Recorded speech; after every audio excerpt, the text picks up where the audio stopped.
তো আমরা খুররমের ভাষ্য মতে যে এই টিবাদের এই স্পটে আসলাম, এখানে বলে এই জিনিসটা না খেলে বলে এখানে আসলে এটার আসার কোনো রকম মানে কোনো কারণ হতে পারে না, এটার জন্য আসতে হয়, এটাই কারণ। তো এটার ব্যাপারে এখন পেয়ারা মাখা, এটা আমাদের খুররম একটু তার ইতিহাসটা বর্ণনা করবে। পেয়ারা মাখা বাংলাদেশে সব জায়গাতেই পাওয়া যায়,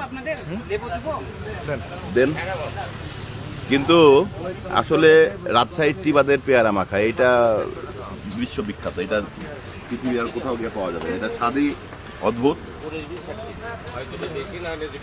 এটা খেতে গেলে পরে এখানে আসতে হবে। না আবার এটার একটু বৈশিষ্ট্য বলো, যে সবগুলো তো টক টক পাওয়া যায় কিন্তু এটা একটু মিষ্টি আছে, টক ঝাল মিষ্টি।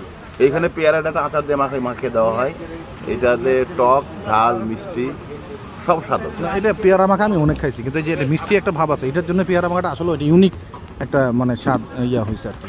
তারপরে দেখেন এই যে পেয়ারা মাখাটা, এই পেয়ারা মাখাটা ওইখানে আসলে অবশ্যই খাবেন এটা। ধন্যবাদ সবাইকে।